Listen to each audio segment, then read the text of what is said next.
Bonjour à tous et bienvenue sur Trump Fact News et je suis en compagnie de Nicolas Conquer. Bienvenue Nicolas, Nicolas Conquer qui est le porte-parole des Républicains overseas en France. Comment vas-tu Nicolas? Déjà Bonsoir joyeux Joël, Noël. et joyeux Noël à Joël et joyeux Noël à vous tous. Ça va être une très belle année que je vous souhaite pleine de succès, pleine de réussite et surtout une bonne santé et une Maya New Year. Exactement, et on est le 31 décembre, donc voilà, pareillement pour tout le monde. On vous souhaite une excellente année 2025 et puis on espère que l'année 2025 va commencer comme c'est fini l'année 2024 avec plein de victoires encore et que des bonnes nouvelles et on espère vraiment. Donc bienvenue à tous et super live exceptionnel. On va donc parler des 10 événements, les principaux événements que nous avons sélectionnés pour vous, qui vont en quelque sorte résumer un petit peu le parcours de Donald Trump depuis 2022, qui lui a permis de gagner donc ces élections de manière incroyable, on peut dire, hein, Nicolas. Voilà, donc j'ai fait une petite sélection d'événements et puis Nicolas et moi, on va les commenter et on va partir donc, Nicolas, tu te rappelles, donc 2022, quand Donald Trump avait fait son retour, il avait fait une conférence de presse, donc ça se passe à Mar-a-Lago en Floride et on va passer cet extrait. End, it was only the beginning of our fight to rescue the American dream. And it's a word you don't use, two words. I don't want to be Joe. It's two words, American dream. That was not good what he did. There are a lot of bad things like going to Idaho and saying, welcome to the state of Florida. I really love it. In order to make America great and glorious again, I am tonight announcing my candidacy for President of the United States. C'était vraiment un moment incroyable ça. On est en novembre 2022, faut bien se rendre compte, hein, c'était il y a 2 ans, il y a 2 ans de campagne qui se sont écoulés et c'est surtout, on est vraiment au moment où Donald Trump, il est, on le dit, au milieu de sa traversée du désert. Il amorce déjà son comeback historique à Mar-a-Lago, c'est emblématique. Il a convoqué les caméras du monde entier et point particulier, il est pas sur Twitter X à l'époque. Son compte est toujours suspendu.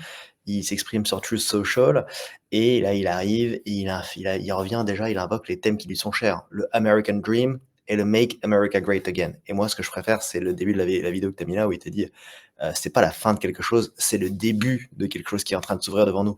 Et ça, c'est hyper puissant et ça le montre à quel point il s'est ouvert 2 années de campagne hyper intenses, pleines de rebondissements et que c'était vraiment l'homme de la situation. Donc, ces images, elles ont une portée symbolique énorme, et vous allez voir durant le mandat à venir, Mar-a-Lago, ça va être un QG de campagne, pendant 4 ans. Je pense qu'on va vraiment assister à un mode un peu décentralisé où tout va se jouer en Floride, vous allez voir. Est-ce que tu t'attendais, toi Nicolas, à ce retour, à cette annonce Hem comme candidat pour 2024? Alors le point particulier, c'est que c'était une campagne très longue. Il a fait campagne pendant près de 2 ans, ce qui est particulièrement long quand on compare aux autres candidats. Il faut reconnaître à Nikki Haley, qui elle-même était rentrée en campagne avant lui. Il faut se dire qu'il y a un peu la prime de celui qui arrive le premier, mais derrière, il faut avoir les reins assez solides, étant aussi, le nerf de la guerre, quoi, de quoi financer sa campagne pendant longtemps. Et c'était assez audacieux de sa part. Moi, j'ai senti que les persécutions judiciaires et de toute manière, le bilan un peu catastrophique de Biden qui s'annonçait devant nos yeux, annonçait son retour. Je pensais pas que ça allait être simple. Au contraire, il serait parvenu si c'était simple, mais il a rien lâché et donc ça nous a montré qu'encore une fois, c'est un exemple de persévérance, de détermination et de never surrender dont on reparlera tout à l'heure parce que là, tu nous as concocté un sacré programme qui résume 2 années de campagne avec une vraie montée en puissance jusqu'au 5 novembre de cette année. Ouais, exactement. Et comme tu dis, c'était pas gagné, puisque en effet, déjà, il fallait qu'il passe les primaires républicaines, avec quand même pas mal de candidats. Ron DeSantis notamment, qui était considéré comme l'un des favoris à l'époque. Et puis Nikki Haley aussi. C'est vrai que c'était pas gagné. Et beaucoup de gens, en tout cas à l'époque, ne misaient pas sur Donald Trump. Croyez-nous, il y a beaucoup de gens qui ont un petit peu pris le train au fur et à mesure. Et puis finalement, Trump qui a gagné donc plus tard les républicaines, les primaires républicaines pour s'imposer comme le candidat numéro 1 chez les républicains. On va passer à un deuxième événement, Nicolas, donc qui est assez marquant, qui a fait le tour du monde. Donald Trump, qui a eu son mugshot suite à une arrestation. On va en revenir après pour expliquer un petit peu. Et des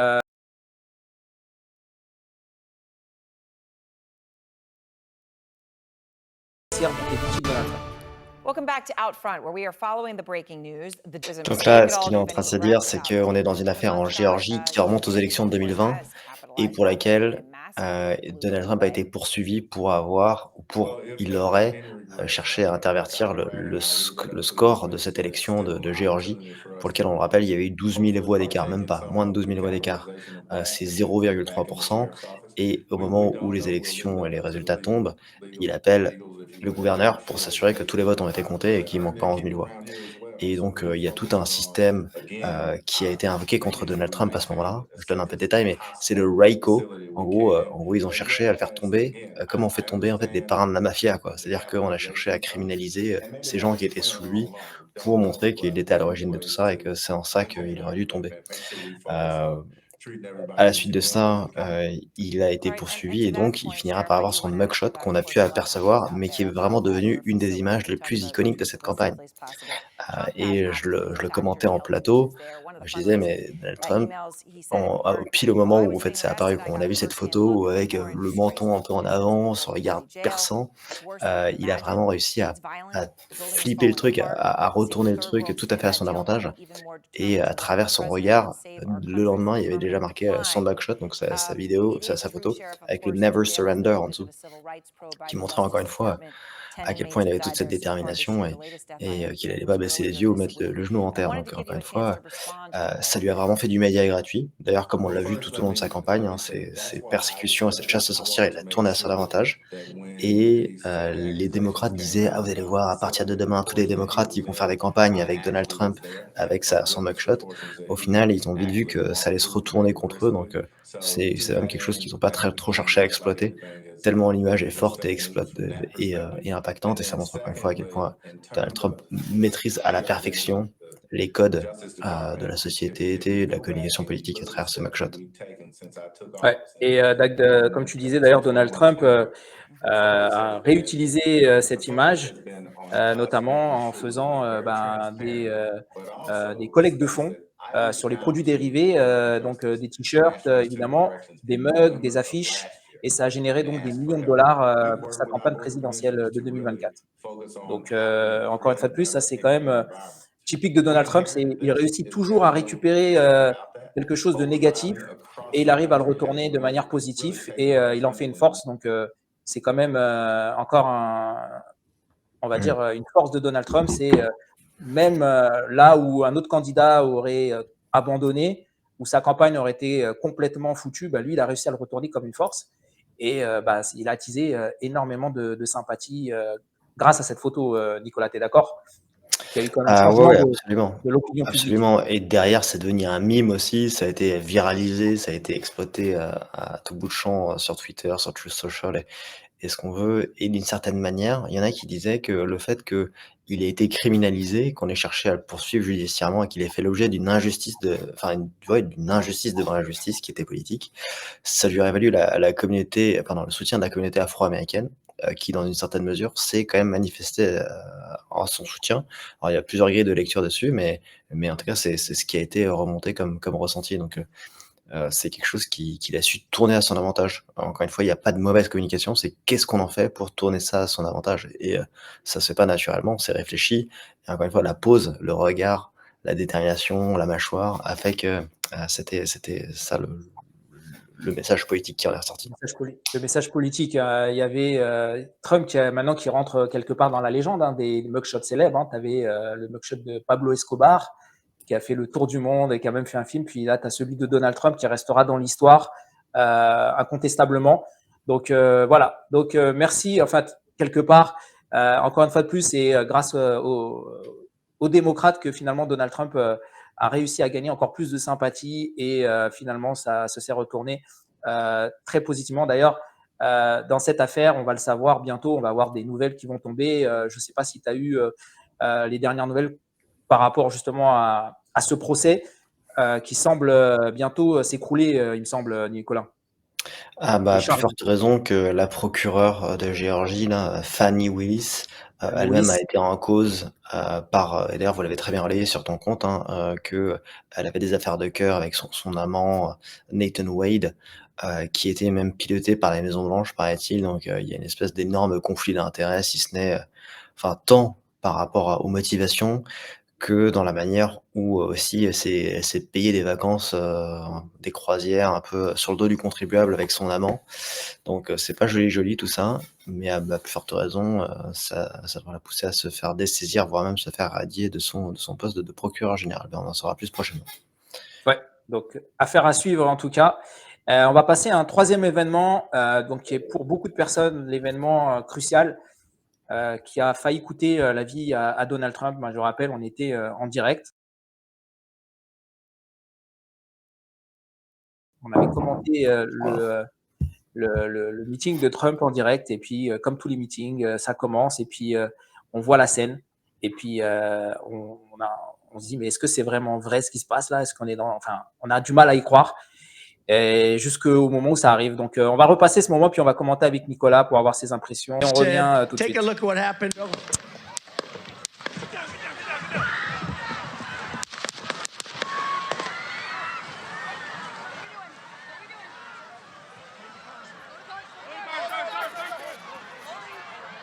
Donc là, c'est la tentative d'assassinat qui a eu lieu le 13 juillet 2024, lors d'un rassemblement politique à Meridian, près de Butler, en Pennsylvanie. Donc on voit les gens qui sont complètement entre effraiement et surprise. Et Donald Trump, donc, qui est sous son comptoir là, avec Ouais, il est entouré les par les secrets de service, secrets de voilà, on service. sait pas à C'est ce ça. stade s'il est blessé, s'il est décédé, Ouais. qu'est-ce Ça a que duré il 10 va minutes au moins avant qu'il se relève. ouais, le temps est complètement suspendu. Et là, derrière, voilà, donc il y a le dispositif qui s'étoffe sur scène, on voit les gens qui sont armés, il y a de la réaction, mais il y a pas de mouvement de foule. Ouais. Et là, Tu la vois, les gens, menace ils sont semble là, hein. contenue. Les gens ne partent pas, hein. Ouais, Et là, on entend là, Trump du qui dit: coup, «Attendez, on laissez-moi mettre entend mes ouais, chaussures». on entend les choses dans le micro. Ouais. Là, il est Il dit: «Laissez-moi entouré mettre avec il laissez-moi y a mettre une mes bulle autour chaussures». de lui qui se forme. Ouais. Wait, wait, wait. Donc là, c'est Ouais. les fameux Et là, trois mots, wait, wait, c'est ça. wait. Et donc là, c'est le point levé, le fight, fight, fight. C'est tellement, tellement héroïque et c'est C'est communicatif. ça. Là, toute la foule s'embrase. Euh, la violence politique et voilà, la violence par arme à feu, c'est pas comme quelque chose d'absolument inexistant aux États-Unis. Les gens ont été confrontés à ça. Ils savent que les gens peuvent y passer. Mais là, il y a une espèce de sidération. Les gens sont un peu, qu'est-ce qui vient de se passer? On hallucine un peu.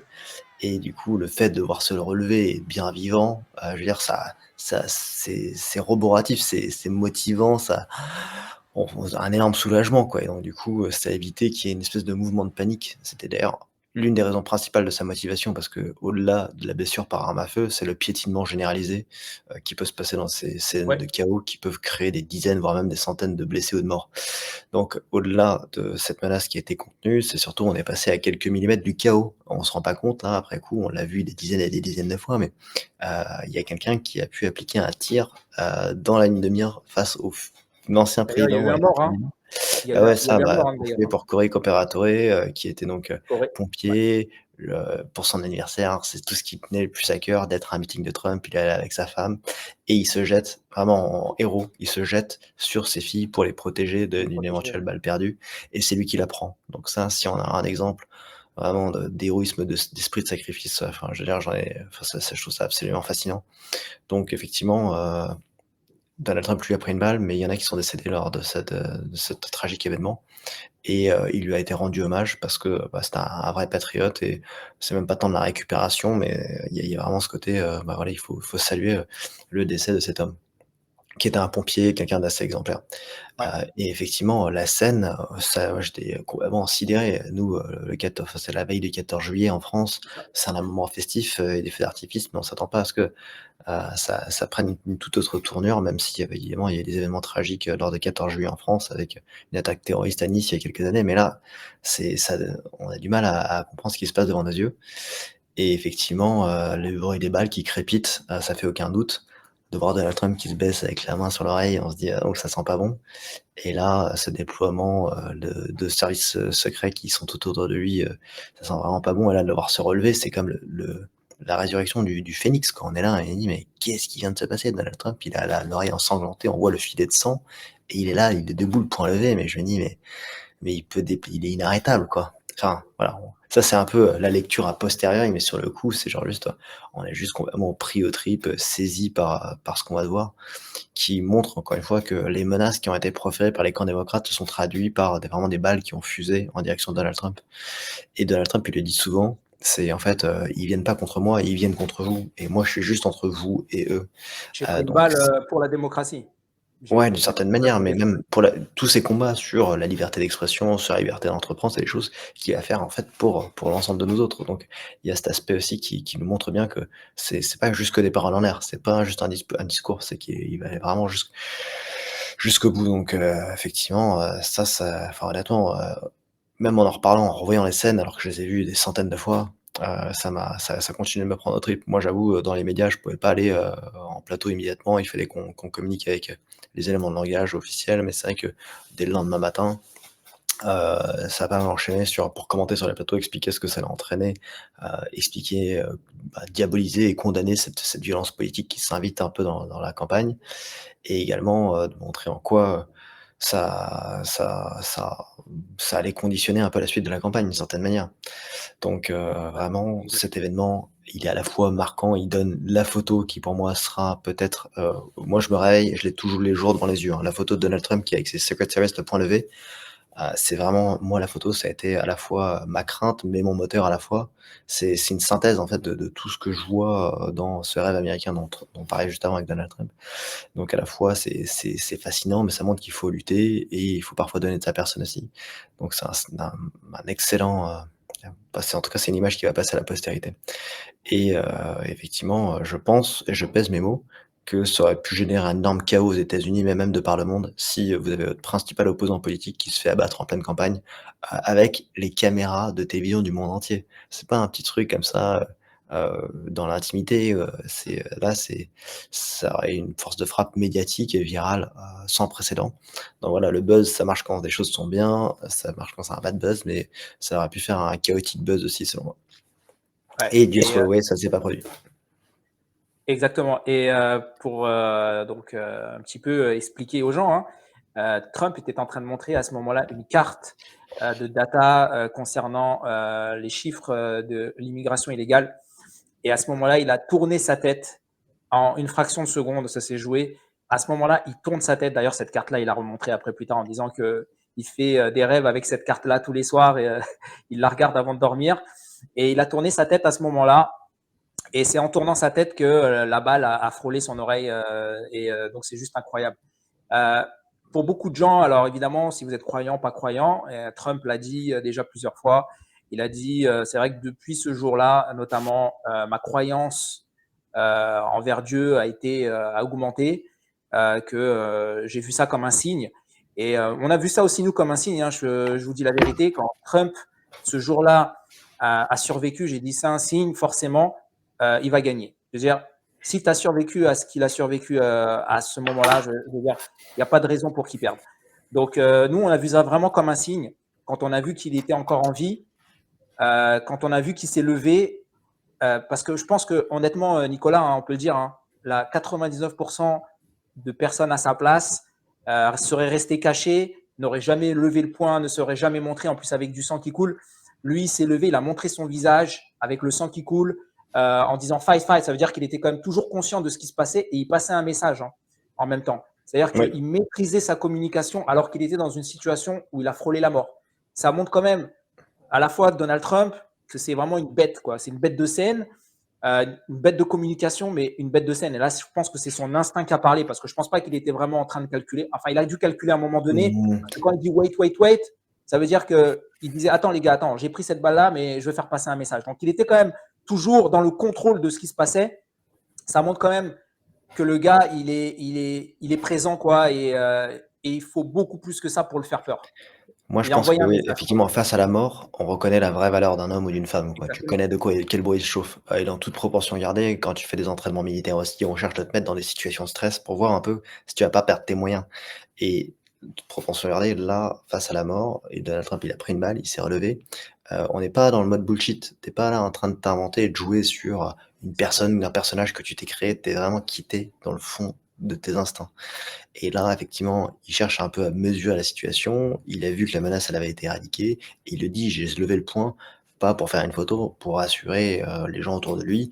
Et peut-être même qu'il se rend pas compte que enfin voilà, il est peut-être lui-même en état de choc, enfin Il y a peut-être un deuxième tireur, hein, on ne sait pas, hein. Il y avait ouais, peut-être un bien deuxième sûr. tireur ou Mmh. enfin, je veux dire, dans cette situation-là, on n'est jamais sûr de rien. Normalement, dans ce genre de situation, la sécurité, ce qu'ils font, c'est qu'ils se mettent sur lui et normalement, jamais il doit lever le poing et faire ce qu'il a fait, hein. Ça, c'est enfin, je veux dire, lui, il l'a fait parce que c'est Donald Trump, hein.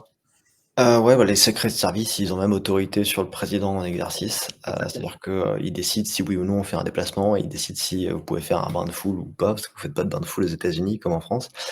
Mais aussi, c'est ils ont cette responsabilité que de plaquer, le président au sol, que ce soit Oui, Biden, Trump, Kamala Harris ou n'importe qui d'autre si c'était le cas, femme ou pas. Et voilà, ils ont pas à céder à quoi que ce soit donc là aussi ça montrait certains peut-être dysfonctionnements ouais, ou qu'ils avaient apprécié la situation. Bon, voilà, c'est une prise de risque, ça a pas aggravé la menace. La menace, elle avait déjà été contenue, par aussi une réaction d'un tireur, d'un sniper qui avait, bien neutralisé, le tireur embusqué dont on parlera pas du nom parce que c'est ce qu'il cherche. Donc grosse frayeur, mais également un gros soulagement et ouais, aussi je pense, un vrai point de bascule dans la campagne tout à où, fait. clairement la température elle a été vraiment escaladée et je vais pas mentir, dans les 2 camps. On était vraiment en Ouais, espèce de phase où peut-être qu'aussi avec le retrait annoncé, enfin qui était pas encore officiel, mais qui était un peu annoncé, prévisible de Joe Biden. ouais, Et c'était une situation de manque de vitesse qui faisait que ça créait, une espèce d'acrimonie, de sentiment de friction et de rhétorique qui était délétère et qui pour moi a conduit à cette, tentative d'assassinat. Et que provisoirement derrière, il y a une espèce de pas d'état de grâce, mais on est revenu à des sujets plus unificateurs, plus posés et je pense que c'était vraiment bénéfique, même si ça n'a eu qu'un temps. Et je pense que Donald Trump le premier et à n'importe qui à qui ça a pu arriver vraiment, quand si vous faites face à la maladie et que vous êtes miraculé ou si vous êtes en phase de rémission par rapport à quelque chose qui a pu être vraiment très grave, votre rapport à la vie change, votre rapport à la mort aussi et effectivement sa spiritualité aussi, il a peut-être un peu apaisé par rapport à ça. Et il en fait pas trop état. Alors oui, il en a reparlé évidemment, mais c'est pas un instrument, qu'il a utilisé pour, sur lequel il a fait politique de manière outrageuse, je trouve. Non, non, bon après, je pense que il a parlé de ça plusieurs fois aussi évidemment et Mmh. je pense que ce qui était à noter aussi, je pense Nicolas, tu seras d'accord avec moi, c'est qu'avant cette scène-là, ce qu'il faut rappeler, c'est que, Biden avait dit que, Donald Trump était, une menace pour la démocratie, Bien sûr. qu'il avait été traité, enfin de nazi, d'Hitler, de plein de choses et donc en fait, si tu veux, je pense que cette attaque quelque part, ça a un peu décrédibilisé le camp démocrate parce que c'est une sorte d'appel à la haine qui a Mmh. été pour le coup matérialisé par une tentative de meurtre. Et là, ce Donc, qui est fascinant, juste pour vous dire la perception qu'on en avait, parce qu'effectivement, il y a des responsables démocrates qui ont dit, même Biden a dit: «Oh attends, ça va un peu loin et tout ça, j'ai dit des trucs que je regrette», à demi-mot. Mais moi, j'ai mes homologues ou mes adversaires démocrates en France qui étaient à dire en fait, «Non mais je vais pas verser des larmes parce qu'on a tiré sur ouais, Donald Trump, quoi». Je fais: «Mais attends, bien mais sûr. qu'est-ce que vous avez fait de votre humanité, quoi? La démocratie, c'est pas genre juste des gens qui sont censés s'affronter. On peut pas du tout admettre ou cautionner qu'il y ait des balles qui soient tirées». J'ai dit: «Ah mais en plein émission de service public, quoi, la meuf, je lui ai sauté à la gorge», dit Ouais. figurativement pour dire: «C'est juste insoutenable. Ces conditions de démocratie sont pas les règles avec lesquelles c'est pas les termes que j'ai envie de poser». Ouais, puis il y a une compassion de façade aussi, hein, ceux qui ont condamné parce qu'ils n'avaient pas le choix, mais qui n'en pensaient pas moins, on le sait très bien. Et Et oui. je pense pas que pour certaines personnes, la mort de Donald Trump aurait été un problème pour eux, au contraire.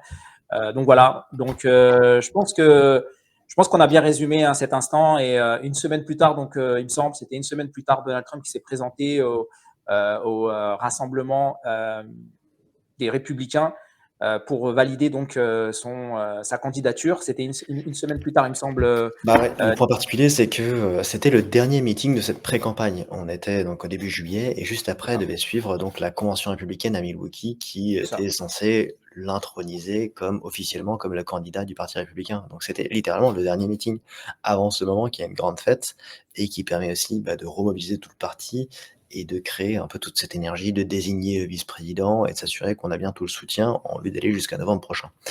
Et là, le dernier meeting où les gens se disent: «Mais attends, Donald Trump, il va être hors de la compétition, il va arrêter sa campagne pendant quoi? Une semaine, 15 jours?»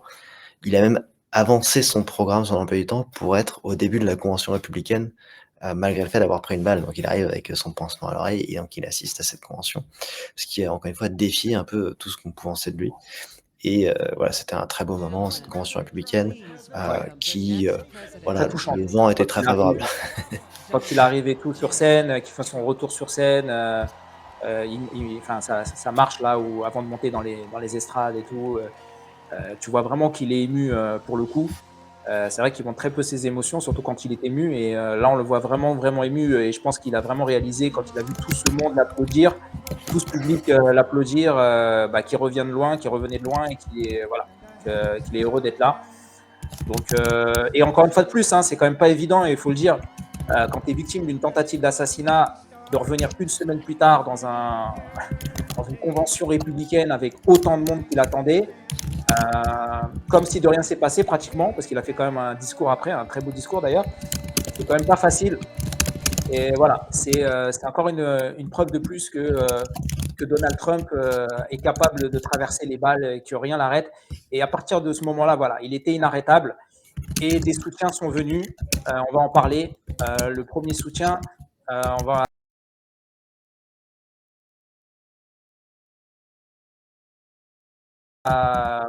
c'est Robert Kennedy. Robert Kennedy Jr., donc, qui est un ancien démocrate, qui a décidé de quitter le Parti démocrate pour soutenir Donald Trump. Et donc, on va voir donc le discours d'introduction de Robert Kennedy. Tonight, I'm very Robert Kennedy pleased to Jr. welcome a man who has been an incredible champion for so many of these values that we all share, and we've shared them for a long time. I don't think too many of you people have heard of him. He's very low-key. He's a very low-key person, Je vais repasser la but vidéo he's par-dessus highly après. respected. He is a great person. I've known him for so long. For the past 16 months, Robert F. Kennedy Jr.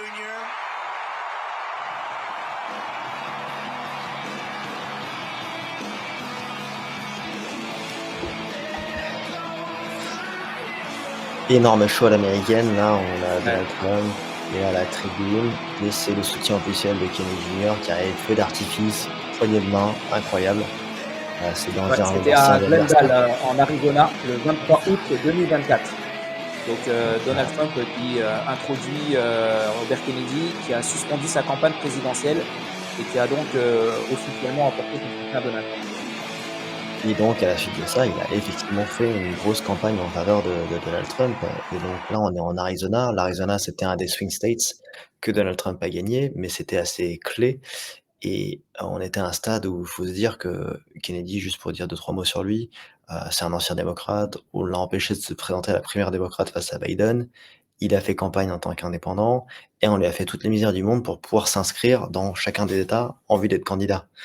Une fois qu'on lui a mis tous ses bâtons dans les roues, le jour où il souhaite se retirer de la campagne et venir soutenir Donald Trump, on lui met encore plus de bâtons dans les roues pour qu'il puisse se supprimer du bulletin de vote et que les gens votent pas pour lui et que son vote aille vers Trump.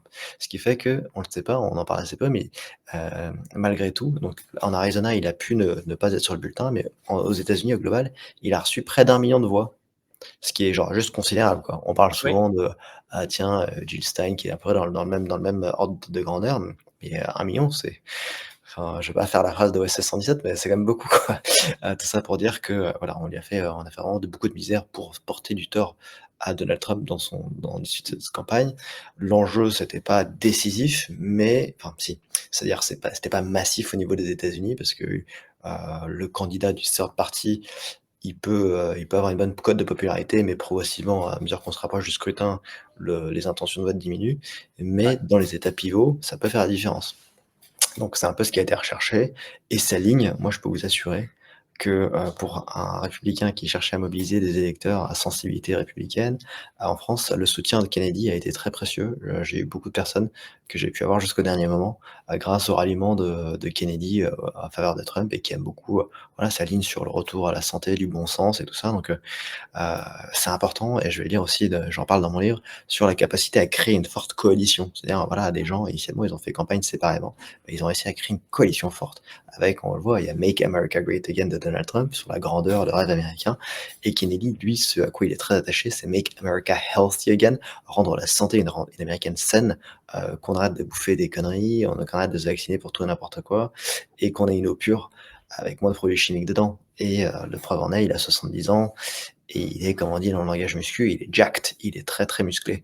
Donc, voilà, c'est quelqu'un d'assez cohérent et donc ça sera sans doute le prochain ministre de la santé parce que Donald Trump l'a intégré dans son équipe de son administration. S'il passe les, validations du Sénat, ça sera le prochain ministre de la santé et on le dit pas aussi, mais déjà dès 2008, il avait déjà été envisagé pour être un des ministres d'Obama à l'époque. Ce qui montre qu'aujourd'hui, c'est un peu parce qu'il est chez Trump qu'on veut le caricaturer, lui faire, endosser toutes sortes de rôles et de positions, qui sont encore une fois, à chaque fois, un peu, ouais, dénaturés, mais bon, on n'est pas c'est pas la première fois qu'on le fait dans les mainstream médias. Donc voilà pour ce grand jour et cette belle poignée de main autour de Kennedy et Trump. Ouais, elle était attendue, hein, un petit peu cette poignée de main et puis, ce soutien. Tout le monde en parlait beaucoup, il y avait beaucoup de rumeurs. On l'avait annoncé déjà. Nous, on l'avait déjà annoncé, je sais.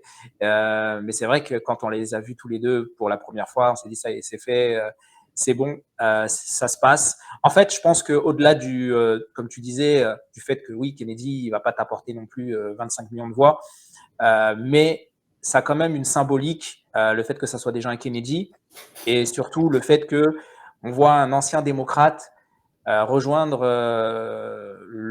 finalement l'ennemi, hein, l'ennemi juré, Donald Trump.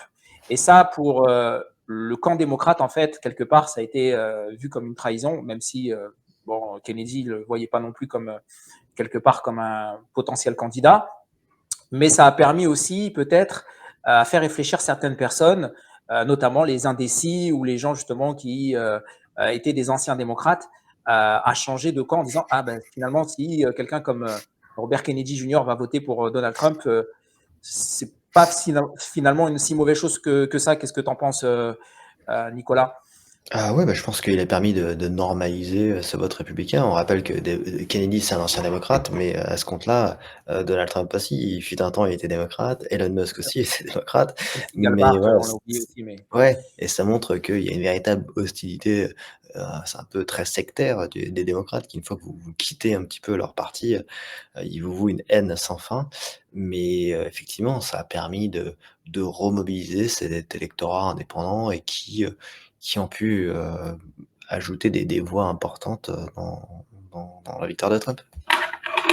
exactement.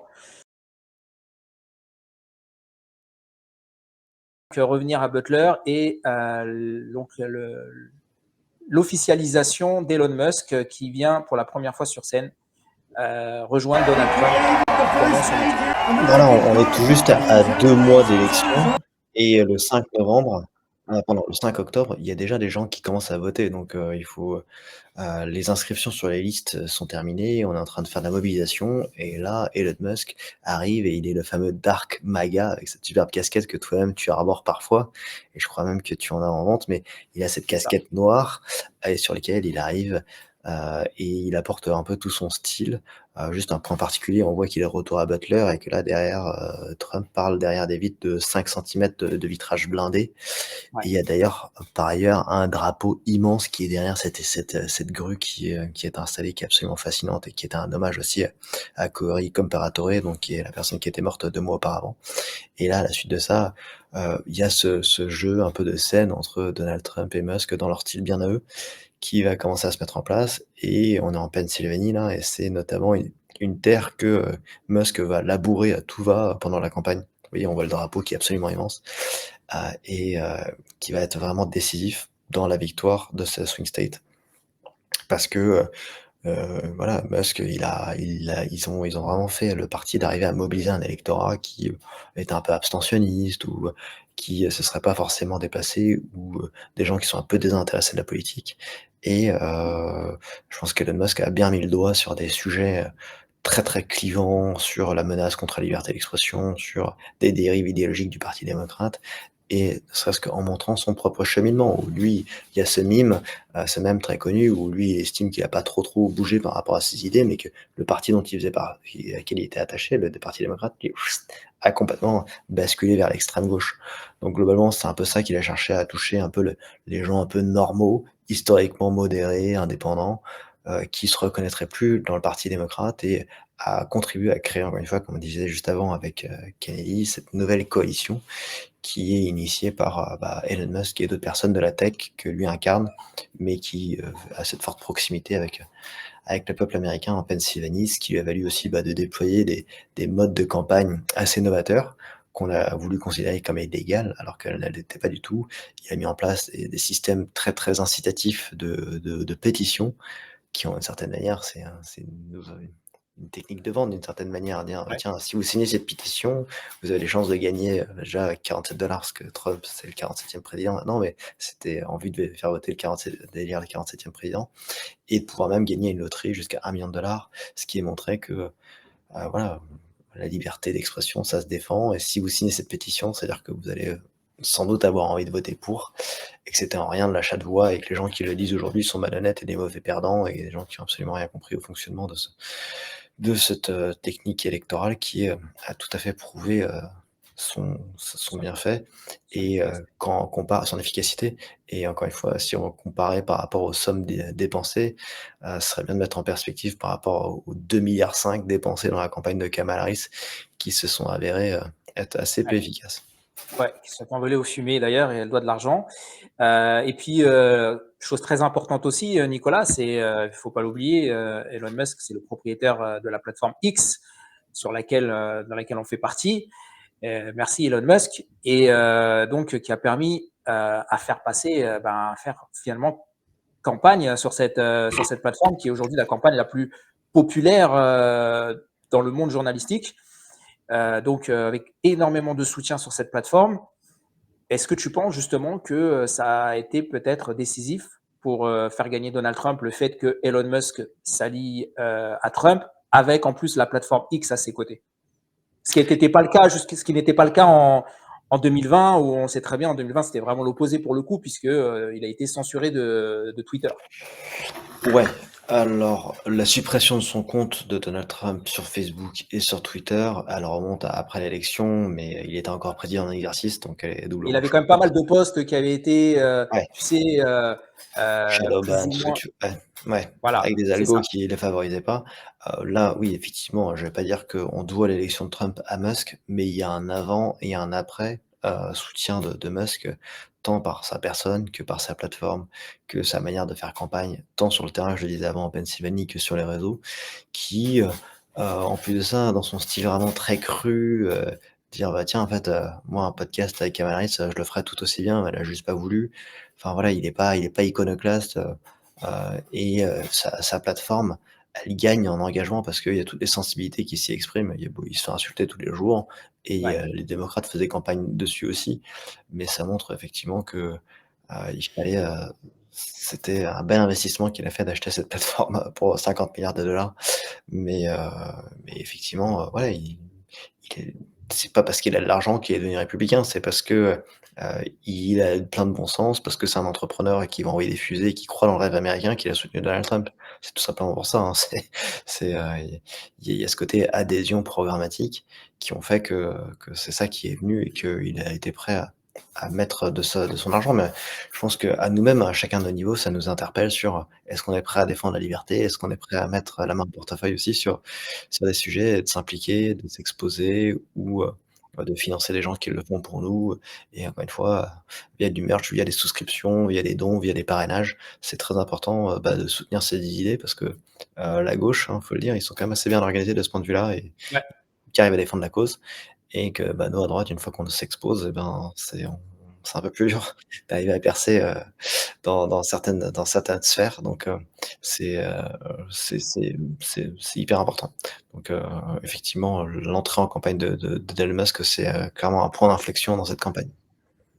C'est ça. Et donc, Elon Musk qui rappelle souvent que nous sommes les médias, les citoyens, n'importe qui aujourd'hui a la possibilité de le faire, et ben, en effet, il peut avoir beaucoup plus d'impact que un, un journaliste, en tout cas. Et ça a été la preuve quand tu vois les soldats sur X, notamment qui ont soutenu Donald Trump, qui font des millions et des millions de vues. Je pense en effet qu'ils ont beaucoup plus d'impact que CNN ou Fox News ou peu importe le média mainstream. Donc, bah voilà, je pense que c'était important de signaler donc le soutien de Elon Musk à Donald Trump et qui maintenant fait partie de son gouvernement en compagnie de Vivek Ramaswamy qui vont s'occuper des comptes de l'État américain. Et voilà, on attend ça avec impatience à partir du 20 janvier. On va continuer donc avec des images voilà, qui ont fait aussi le tour du monde. Je sais que toi, Nicolas, tu as bien kiffé Donald Trump en employé de McDonald's,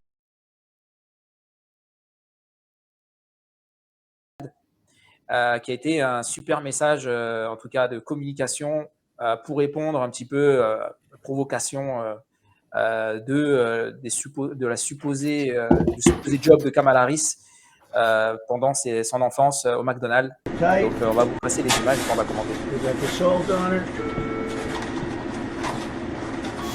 Never touches the human hand. Very good, very Nice good. and full. Thank you.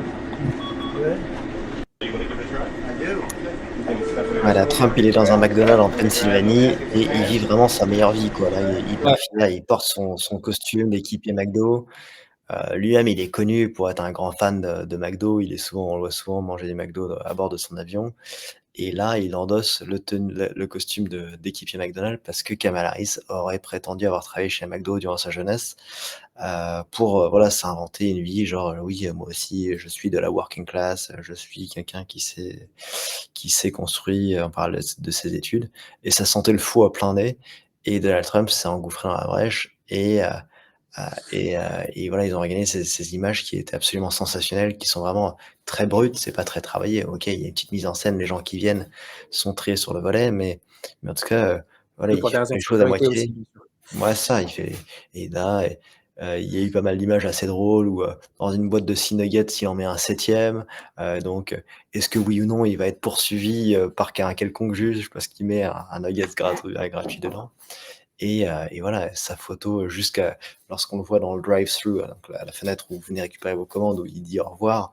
Enfin, encore une fois, ça, c'était un potentiel viral énorme et on le voit, c'est cette phase-là, il faisait campagne de manière hyper intense, mais avec un sentiment d'apaisement et d'énergie et de joie dans cette campagne qui était véritablement palpable. Ce qui est assez drôle, c'est parce que je dis la joie, c'est parce que c'était ce qu'on n'arrêtait pas de nous dire sur la campagne de Kamala Harris, alors qu'il y avait zéro c'est ça. joie.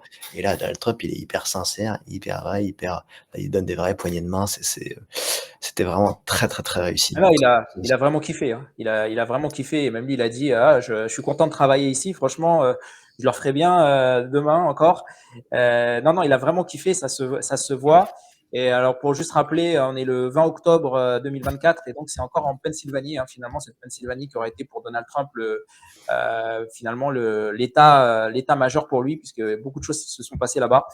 Et c'est ça. Comme tu disais, c'était pour répondre à Kamala Harris qui avait mentionné avoir travaillé au McDonald's. Et c'est vrai que on voit Trump, il est en train de kiffer sa life, quoi. Tu vois, il sert des frites à tout le monde. Et en fait, ça, c'est vraiment quelque chose chez Donald Trump qui a que peut-être aucun homme politique a, c'est cette capacité à faire de l'autodérision sur lui-même. Bien sûr. Ah, c'est un talent énorme. Ça, Il va c'est incroyable. tout mettre en autodérision. Ouais. Et cette capacité à prendre les choses au 2, voire 3e degré, et il n'a pas peur du ridicule, quoi. Tu vois, et ça, c'est Mais vraiment... il se moque aucunement des gens qui y travaillent. Il sait Non, que bien sûr. McDonald's, c'est une marque emblématique aux États-Unis et en dehors des Bien sûr. États-Unis. Il sait aussi qu'il y a un Américain sur 8 qui a travaillé chez McDonald's. C'est plus d'un Américain sur 4 qui fait des petits boulots, durant leur jeunesse. Donc ça montre vraiment, qu'on est encore dans la culture populaire parce que c'est pas censé être l'aboutissement d'une vie, mais c'est un stade vers lequel on se hisse à travers les différents, échelons de l'échelle sociale. Il y a beaucoup de gens qui ont fait ça en parallèle de leurs études, mais là, il a une image absolument incroyable, quoi, avec son tablier, sa cravate, il se fait tomber la veste. C'était très, très, très réussi. On avait une super séquence, durant cette campagne-là. On les a Donc, vus manger avec Robert Kennedy Jr., Elon Musk dans leur avion privé. Autour d'un McDo, il y avait aussi Mac Johnson, Eric Trump. Non, c'était Donald Trump Jr. Bref, ouais. mais vraiment Donald Trump, comme tu disais, pour le coup, il aime vraiment McDonald's, quoi. Il en consomme régulièrement, donc je pense que voilà, il s'est fait un Mais petit kiff. petite parenthèse, ça en Ouais, campagne, enfin moi j'ai été, candidat à la députation en France, ouais, ça fait quand même partie des choses qu'on essaye entre guillemets de mettre en scène. C'est juste, genre c'est hyper compliqué quoi, ouais, ouais. de faire en sorte qu'on n'est pas juste en train de faire, le gars surfait qui fait une photo Instagram. Il y a déjà le côté d'aller au contact. C'est déjà pas évident d'aller rencontrer des acteurs, des restaurateurs, des maraîchers, des pêcheurs, de comprendre un peu leurs problématiques, de s'intéresser à eux et bah, de voir un peu comment ils travaillent aussi. Mais derrière, le scénariser ou en faire des images, qui soient pas complètement fake, ça relève, enfin c'est vraiment enfin c'est une figure, libre, pas facile à interpréter. Yes, et on va continuer dans l'autodérision. Cette fois-ci, c'est après Donald Trump, donc en employé McDo, c'est Donald Trump en éboueur.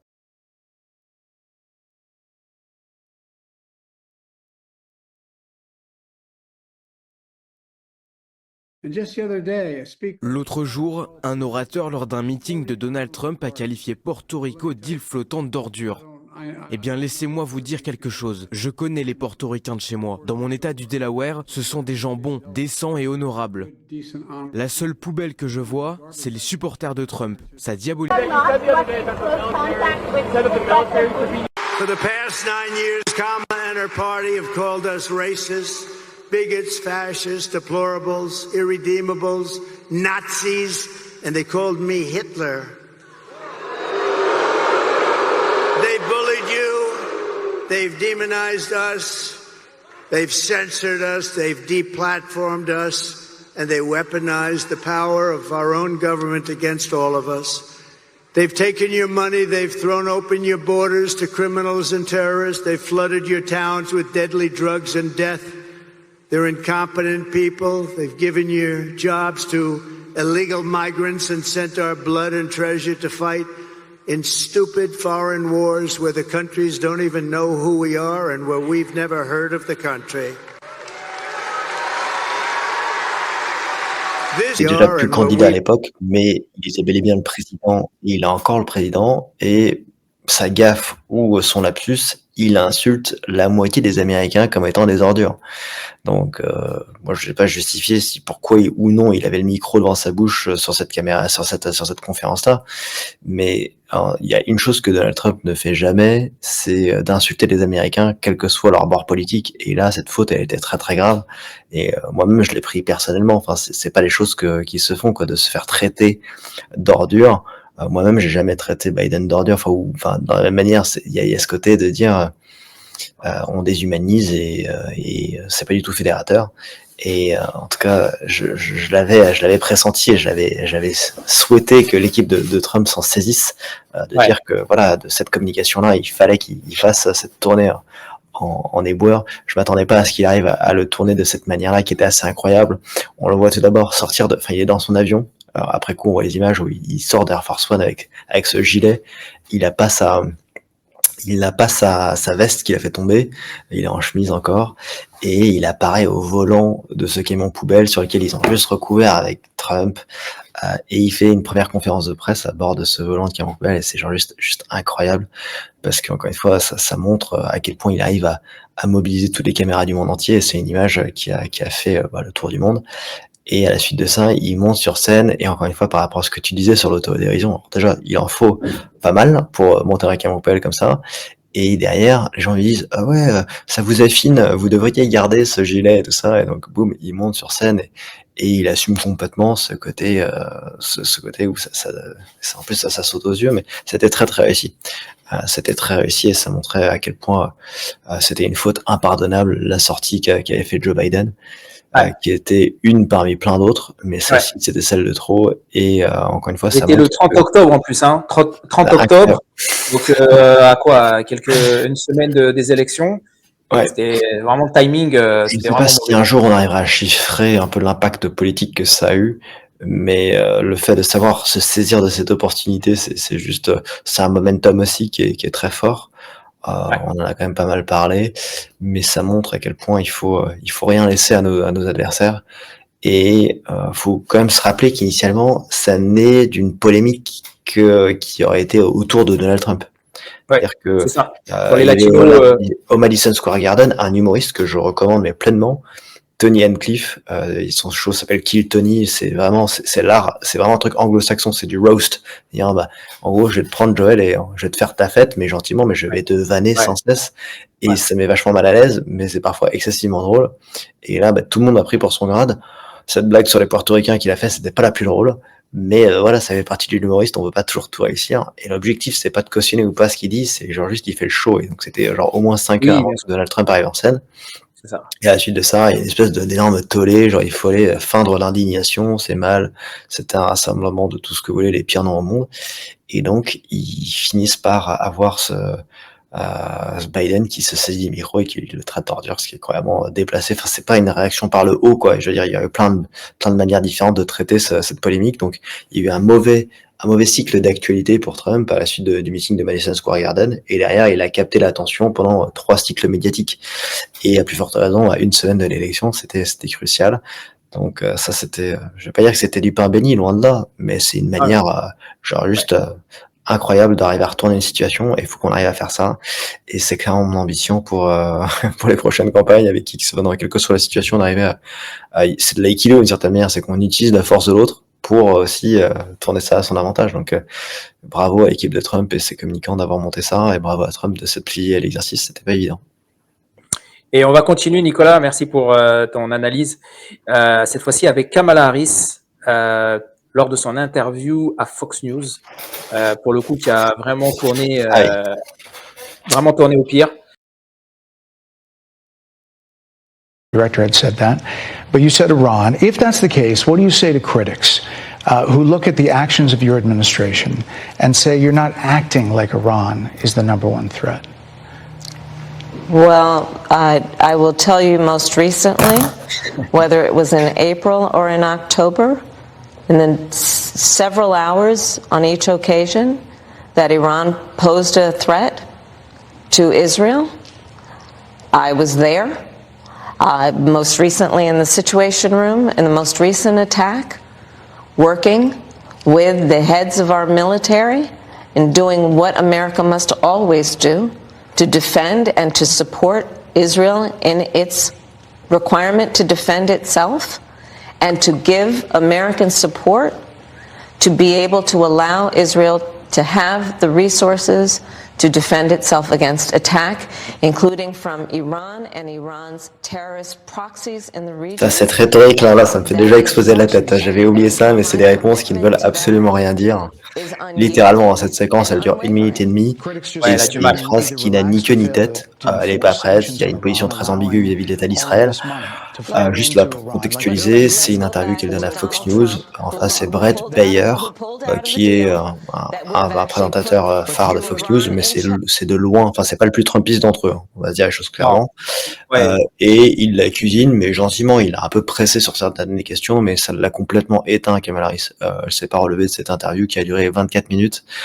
Et à la suite, à la fin de laquelle, on voit, ou du moins ils disent, vos staffers, vos aides, vos communicants sont en train de dire qu'il faut qu'on arrête l'interview parce que ça a plus du tout.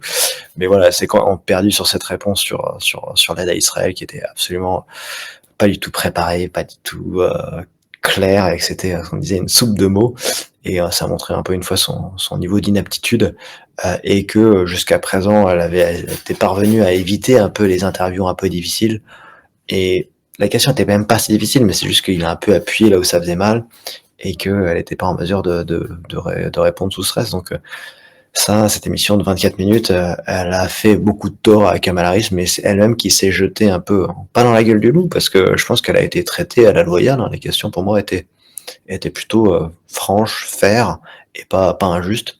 Je pense qu'elle a juste montré à quel point c'était la candidate du vide et qu'elle pouvait pas prendre, elle n'était pas à la hauteur.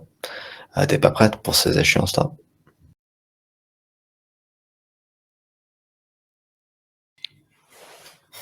Super, et donc on va continuer la transition avec Joe Rogan.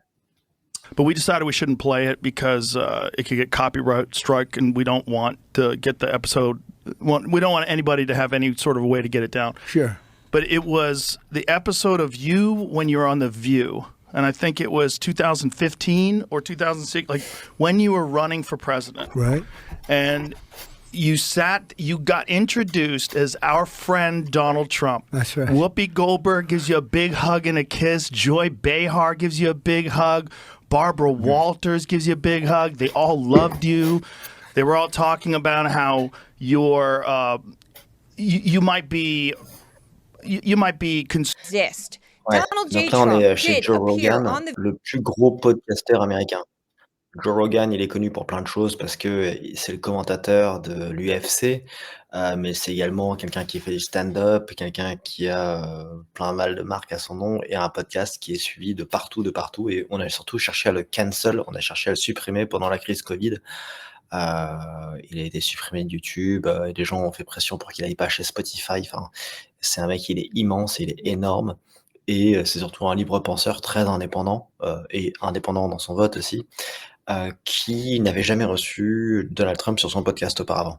Il l'avait déjà rencontré lors de meetings de MMA, mais en soi, son intervention sur son podcast, c'est ça qui donne la force à cet événement et c'est pour ça qu'on en parle. S'il avait déjà fait 3 fois auparavant, ça aurait été, OK, c'est la même chose qu'à l'habitude.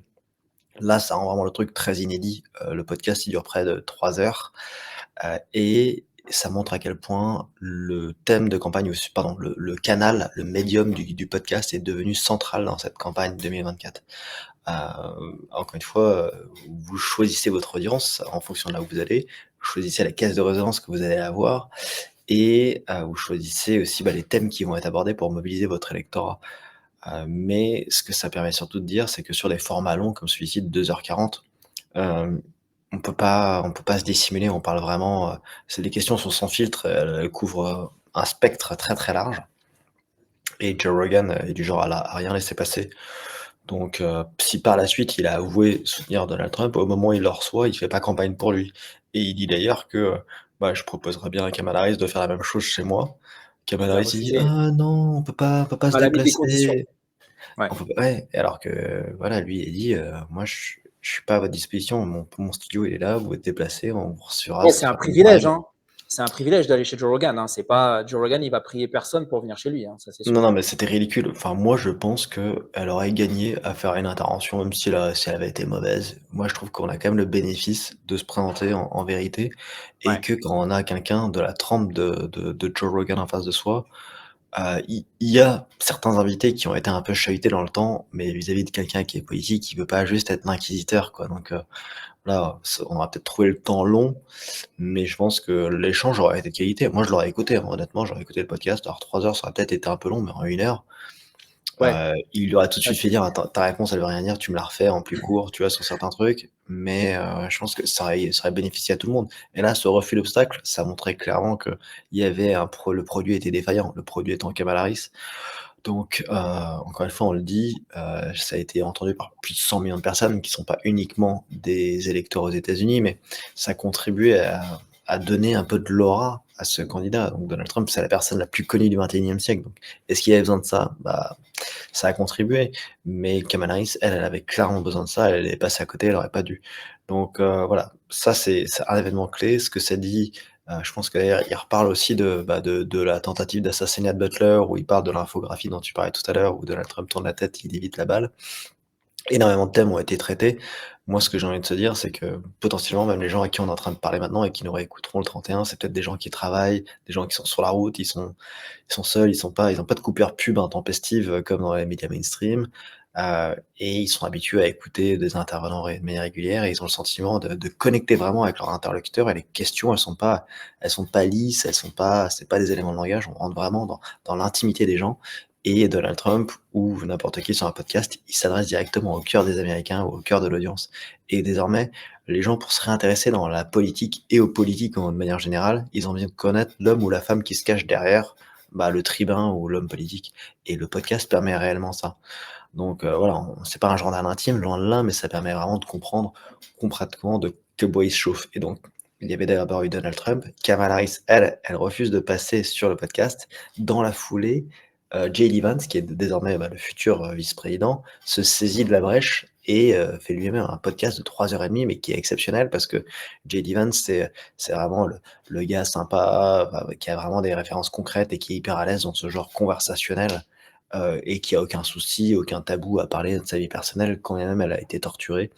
Il en a même écrit un bouquin autobiographique, donc il y a des gens à qui ça réussit mieux, ceux qui sont qui veulent tout dissimuler, tout masquer, garder trop de pudeur, ça leur réussira pas trop. Ceux qui sont plus à l'aise pour témoigner sur des aspects un peu plus concrets, intimes, ça les favorise. Donc je pense que c'est désormais quelque chose qui va encore monter en puissance dans les prochaines élections d'ici 2028 et c'est quelque chose qui va se décliner. En France, on est un peu au balbutiement, ils ont fait ça avec un peu des tiktokers, mais c'était pas très sérieux. Moi, je pense que désormais, le débat présidentiel, il aurait dû se faire et animé par Joe Rogan. On n'en peut plus, en fait, des débats à l'ancienne, présidentiels, un peu format télé. On est en 2024, comme dirait les mamans, mais il y a besoin de ce côté de renouveler, de mettre un peu plus d'énergie sur la communication politique. Et je pense que le podcast est un énorme, il permet énormément d'apporter de nouvelles approches et de nouvelles thématiques et de nouvelles interactions sur les hommes politiques, les femmes politiques et leur audience. Ouais, c'est ça, un petit peu de sang frais et d'ailleurs, il faut noter aussi, Baron Trump, le plus jeune fils de Donald Trump qui a énormément influencé son père pour, se présenter à certains podcasts, notamment pour toucher à la fameuse génération Z. Trump a fait peut-être 2 ou 3 podcasts avec, des jeunes que je pense que lui-même ne connaissait pas, mais on lui a dit: «Vas-y, va chez eux, ils font des cartons et tout en ligne notamment et ça va pouvoir, toucher la base de la génération Z, notamment aussi TikTok aussi. Il est allé sur TikTok, il a créé un compte TikTok. Je crois que le lendemain, je ne sais plus combien de vues il a fait, c'est énorme. Bref, en tout cas, un Trump qui s'est vraiment adapté.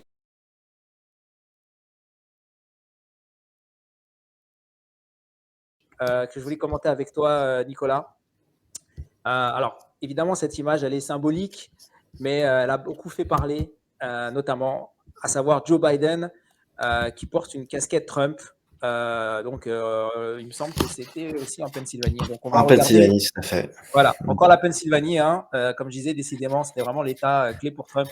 Et donc, Joe Biden qui apporte son soutien, sans le vouloir, à Donald Trump. You want to autograph it? Oh, sure, I'll autograph. There you go, man. I need that. Want my autograph? Il y a une casquette Trump à Biden qui signe un autographe sur cette casquette. Et finalement, donc, cet électeur de Trump va lui donner sa casquette Trump et va lui demander: vas-y, mets-la sur ta tête. Et Biden qui va s'exécuter et qui va donc porter cette casquette Trump qui va faire évidemment pareil le tour de l'Amérique. Et donc, il y a encore de la publicité pour Donald Trump, évidemment.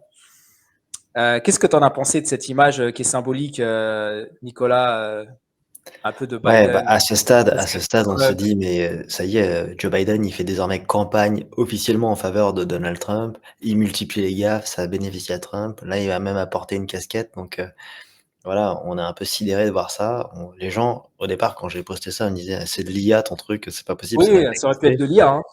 Ça aurait pu être de l'IA, ça aurait... Mais il est à un stade je n'ose pas dire le nom, mais dans un stade de à quoi bon et il a un sentiment qu'il se rend sympathique en disant ça, mais c'est vrai que c'en est un peu triste parce que, bon, certes, il se prend pas au sérieux, mais il a un peu le clown de lui-même et quand on entend les échanges, c'est assez cru. Oui, les échanges sont un peu crus. Il se taquine parce que voilà, il a un mec du cru de Pennsylvanie qui lui dit: enfin, un vieux crouton et lui, il lui répond, enfin, il lui répond des trucs, il se Face de charrie, mais paix. ouais, enfin, c'est un peu violent, quoi. Mais derrière, Biden, il prend la casquette, enfin, il y a ce côté, il est plus trop dans l'agressivité ou dans le combat. Ouais, ouais, Il il est il a là en mode: abandonné ça. «Vas-y, Mais en donc fait ça peut traduire plein de choses, quelque il y a part, pas tu mal vois, c'est d'interprétations». là, je suis d'accord avec toi, hein, d'un point de vue communication, c'est catastrophique, bah, surtout pour Kamala, plus pour Kamala d'ailleurs, parce que lui, en fait, il est plus du tout dans la campagne. Et en fait, des fois, on se demande, finalement, est-ce qu'il le fait pas exprès? Parce qu'on se dit, bah, voilà, il a pas vraiment accepté, le fait qu'il se fasse évincer, de cette campagne. Et en fait, en gros, tu sais quoi? Allez, j'en ai rien à foutre maintenant. Je tu Complètement, sais? complètement. Non, mais je veux dire, Mmh. voilà quoi, il est en mode, maintenant, tu vois, je me lâche et puis, je fais ce que j'ai envie de faire et puis, peu importe quoi. Carrément, il y a cette idée-là, mais après voilà, c'est des spéculations, mais clairement, c'est un poids énorme en fait, désormais la moindre image, elle devient virale, surtout ce type de contenu-là. On le voit même, il repart avec la casquette dans son propre avion. Je veux dire, il y a c'est je plains les équipes de campagne, qui ont Ah eu oui, à gérer ce bad buzz-là, mais ça reflète toute une administration Biden, durant ces 4 dernières années sur lesquelles on a voulu couvrir, l'état de santé déclinant. Même aujourd'hui, le Wall Street Journal et plein d'autres journaux commencent à révéler cet état de santé, mais c'était, l'éléphant dans le couloir, enfin dans la pièce. Personne ne voulait aborder le sujet, mais tout le monde le savait. Nous, on le ouais, dénonçait, mais on se faisait traiter de malade. Et accessoirement, même, Karine Jean-Pierre et d'autres personnes qui sont les communicants de la Maison Blanche avaient systématiquement, à réparer un peu les dégâts après les moindres sorties, médiatiques de Joe Biden. Donc, à ce stade-là, ça montrait qu'il y avait plus du tout de joie dans la campagne du camp Harris-Biden et que, ouais, est-ce que Joe Biden et sa femme, Jill Biden ont voté pour Donald Trump? Bah, ça, seul le secret de l'isoloir le sait, mais il y a pas mal de spéculations, surtout quand on voit la la haine qui traverse le regard de Jill Biden vis-à-vis des Obama et d'autres ouais. des Biden. Donc, voilà, ça On chacun sait peut que avoir sa petite interprétation. Jill Biden, excuse-moi, elle a poussé vraiment son mari pour le coup à continuer, on avait vraiment l'impression pour le coup qu'elle elle voulait pas lâcher, la présidentielle. Donc, oui, on peut comprendre en effet que, ben, un peu d'aigreur du camp Biden, donc, d'où peut-être le fait de ce relâchement de Joe Biden à ce moment-là. Mais, bon, c'était une image sympa, c'était pour terminer, donc ces extraits, qui je pense, Nicolas, tu es d'accord avec moi, on peut parfaitement résumer, un petit peu, ces moments clés justement qui ont marqué, la campagne de Trump et puis, ces moments clés aussi qui ont été décisifs, pour justement, clôturer cette année 2024. Et on espère qu'on aura, d'autres moments formidables, comme, ceux-là en 2025. Bah, écoute, merci Nicolas, de ton, comme d'habitude, de ton professionnalisme. Je sais que chez toi, il est tard, il est bientôt là, c'est bientôt le 1er janvier. Donc, on va préparer les fêtes. On espère on va travailler ensemble évidemment l'année prochaine, encore avec plein d'exclusivités. Il y a le 20 janvier pour la cérémonie, l'officialisation donc, de Donald Trump aussi à Washington. Peut-être tu vas nous réserver une surprise. Je sais que tu as ton livre aussi. Est-ce que tu peux nous dire quand il va sortir? Ouais, tout à fait, je travaille activement sur un livre qui va sortir au printemps prochain et qui fait un regard croisé entre ce qu'on a vu aux États-Unis, en quoi c'est déclinable en France et qui s'inscrit, dans un contexte aussi, de crise institutionnelle. On le voit, il y a potentiellement une démission de Macron, des prochaines élections législatives et tout ça, il y a autant d'enseignements, tant à droite qu'à gauche, qui vont pouvoir être répliqués et ma problématique, c'est de savoir si oui ou non, on est prêt pour un train français et qui ça sera et on aura l'occasion d'en reparler et vous pourrez venir d'ici là, mais en tout cas, on avance bien dessus et j'aurai à cœur d'avoir une année riche en 2025 à tes côtés avec Trump Fake News au grand complet et je vous donne rendez-vous au plus tard, pour, l'investiture qui sera à Washington donc les jours qui précèdent et qui s'ensuivent, je serai sur place donc on pourra Génial. être au cœur, du réacteur et continuer aussi avec, et un super récit de cette nouvelle mandature qui s'ouvre. Donc ça va être 4 années qui vont être assez musclées. On a eu le droit à une campagne incroyable que tout le monde pensait, plan-plan. Là, je pense que tout le monde sait Ouais. que ça va décoiffer avec Trump et je pense que le niveau d'attente, il est même pas encore à la hauteur de ce que ça va vraiment être. Donc restez accrochés et continuez à avoir espoir parce qu'encore une fois, Tout est possible avec détermination et le fameux never surrender, ne lâchez jamais rien, surrender. comme l'aurait dit Donald Trump. C'est ça, Never Surrender de ce côté. Non, il n'était pas de ce côté, il est dans d'autres casquettes. Il est dans d'autres casquettes MAGA que vous pouvez avoir sur notre boutique trumpfactnewsshop.com. N'hésitez pas. Et on vous souhaite à tous une excellente année 2025. Voilà, bon réveillon. Merci Nicolas à toi. Plein de santé, plein de ce que tu désires pour 2025. Continuez à suivre Nicolas aussi sur Twitter. C'est le compte qui monte de plus en plus. Vous allez le voir très, très souvent aussi sur les plateaux télé. Donc, il faut le soutenir, il faut continuer à le soutenir parce que vraiment, il nous représente parfaitement bien. Donc voilà. Merci Nicolas, je te souhaite une bonne soirée. Ok, avec plaisir et à bientôt. Salut, joyeuses années.